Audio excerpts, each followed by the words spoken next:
So eto na nga mga sangkay, nako, na-shock na naman po yung mga dilawang DDS dahil po dito sa pangyayari na mayroon na naman pong pasabog ang Pangulong Bongbong Marcos.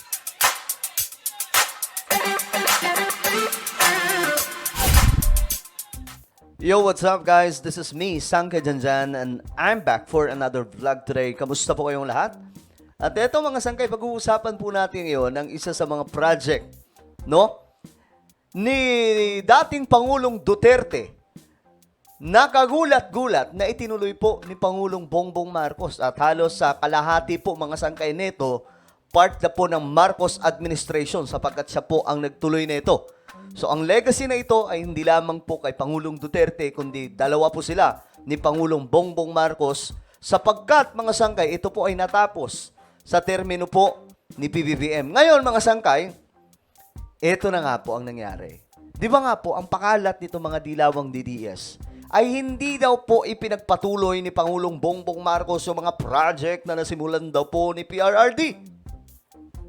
Yan ang fake news nila. Ngayon, pahiya na naman po sila. Dahil sa vlog natin ngayon, ipapakita po natin na isa sa mga project ni dating Pangulong Duterte ang itinuloy ni PBBM at eto na po ang nangyari. Well, anyway, before we start guys, pag-subscribe po muna yung ating YouTube channel. Tayo po ay 1.4 million subscribers na at road to 2 million subscribers. So kung ikaw ay nais mong mapabilang sa dumaraming mga solid sangkay at gusto mo updated ka sa mga nangyayari sa bansa natin at maging sa mga nangyayari sa ating mundo mga sangkay, aba, ang gawin nyo lamang, i-click nyo po yung subscribe button na makikita po sa baba ng video na to, i-click nyo po yung bell at i-click nyo po yung all. At sa mga nanonood po sa Facebook, i-follow nyo po yung ating Facebook page. Alright, shoutout ko pala sa lahat ng mga solid sangkay na nanonood ngayon. Mag-comment po kayo sa ibaba ng hashtag solid sangkay kasama po ang inyong mga lugar. Okay, eto na, eto na. Eto po yung project na ito. Ito po ay ang Panguil Bay Bridge.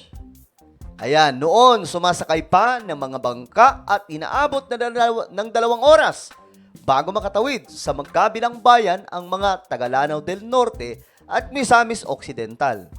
Ngayon, 7 minutes na lang makakatawid na gamit ang Panguil Bay Bridge. So eto yan mga sangkay. Ngayon, napahiya po yung mga dilawang DDS. Di ba nga po ang paandar nila, hindi pinagpatuloy ni PBBM? Yung sinasabi po nila, yung pakalat po nila. Abay, pambihira ka, Bongbong Marcos. Binoto pa naman kita. Ang buong akala ko, ipagpapatuloy mo ang mga project ni Tatay Digong. Pero anong ginawa mo? Kinansela mo lahat. Hindi mo pinagpatuloy. Fake news ka, boy. O ngayon, ito ang nangyari. Ito po ay project noong February 28, 2020. Officially, nag-start ang construction ng tulay na ito. Ayan ha. Ayan po yan mga sangkay. Nag-umpisa po ang tulay na ito. Sa madaling sabi mga sangkay,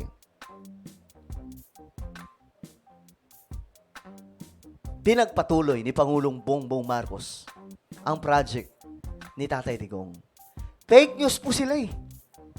Oh, ito panoorin po natin ang video mga sangkay. Yan po yung tulay na yan, oh. Years of planning, months of hard work, countless hurdles, and now we stand before the realization of one of the infrastructure flagship projects of this administration. May nangyari na. Ito ang pinatunayan ng administrasyon ni Pangulong Ferdinand R. Marcos Jr. sa pagsasakatuparan ng tulay na magkokonekta sa Lanao del Norte at Misamis Occidental.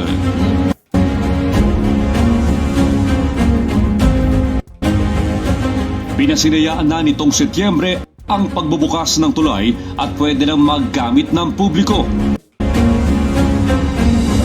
Sa tulong na rin ng malawak na alyansa na itinaguyod ni Pangulong Marcos Jr. More than just a physical bridge, we are connecting the dreams and aspirations of the people of Lanao del Norte and of Misamis Occidental. Sa pamamagitan ng Panguil Bay Bridge, ang 2 oras na biyahe iikli sa 7 minuto na lamang. Dati, umiikot pa kayo doon sa malayo, mga 2 hours. Dito, 7 minutes na lang. Madali na talaga lahat kasi ang tulay, ma'am, maraming nabigyan ng hanap buhay. Pasalamat ko nga na ang tulay dili na gid mi maglisod paninda sa amo ang produkto nga sisi. Grabe, no? Laking tulong nito. Sana po hindi po nagtatalo-talo yung mga kababayan po natin. Tungkol sa mga project, kung kay PBBM man yan, kay Duterte man yan, hindi na dapat pinagtatalunan to, mga sangkay eh. Kasi nga po matuwa tayo kasi both administration gumawa ng paraan para ma-build up ito. Okay, mga sangkay? Itong tulay na ito. Kita nyo na, pinatayo o inumpisan sa pamamagitan po ni Pangulong Rodrigo Duterte, tinapos ni Pangulong Bongbong Marcos.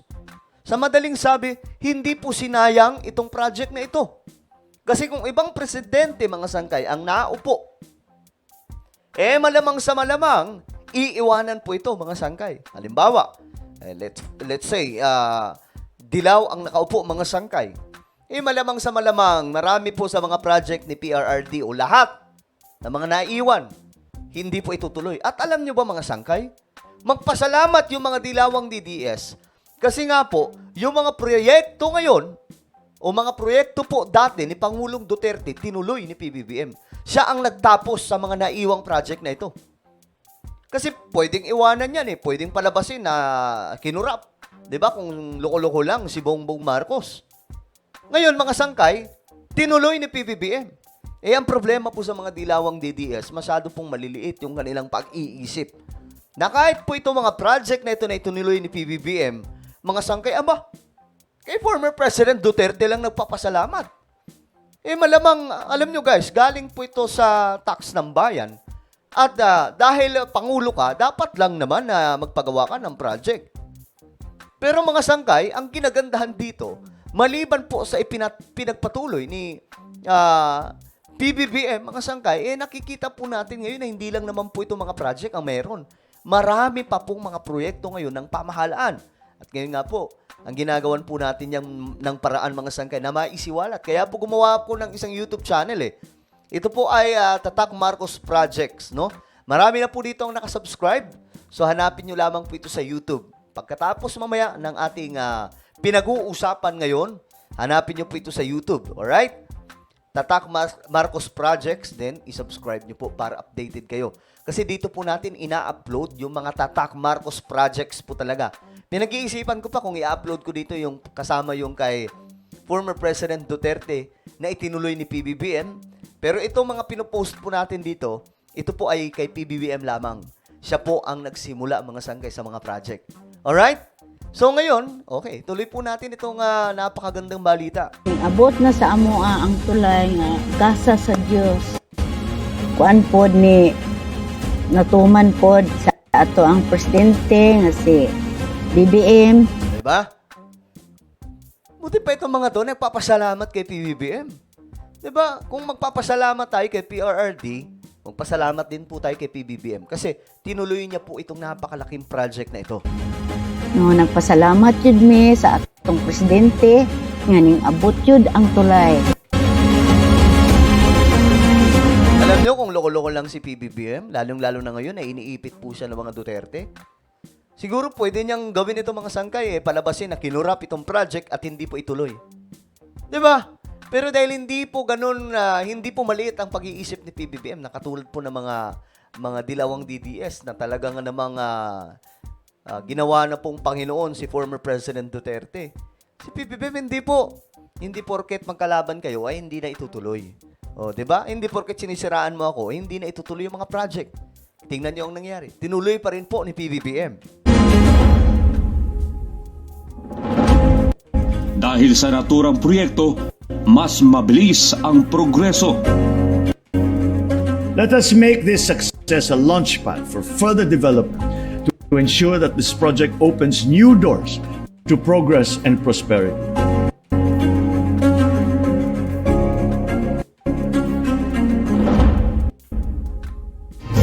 Okay, so ayan po mga sangkay, no? Napakagandang balita na ito. At salamat kasi may ganito na po mga project ngayon na nakikita po tayo. Patunay mga sangkay na fake news po ang ipinapakalat ng iba na wala daw pong ipinagpatuloy si PBBM ng project ni Pangulong Duterte. Maling-mali po yun. Malamang sa malamang. Gulat na gulat po ngayon yung mga dilawang DDS. Yung mga supporter dyan ng mga dilawang DDS, mag-isip-isip na kayo. Kita nyo ang ginagawa sa inyo? Nagsisinungaling itong mga taong ito para palabasin na hindi pinagpatuloy ni PBBM yung mga project na katulad po na ito. Kita nyo na? Pahiya sila ngayon. Well, ano po ang inyong komento? Just comment down below. Alright? So, mayroon po tayong isang YouTube channel. Again, ito po ay Tatak Marcos. Ngayon din, hanapin niyo po ito sa YouTube kung gusto niyo updated kayo sa mga Tatak Marcos Project PBBM. Hanapin niyo po ito, then click the subscribe, click the bell, and click all. Ako na po ay magpapaalam. Mag-iingat pong lahat. God bless everyone.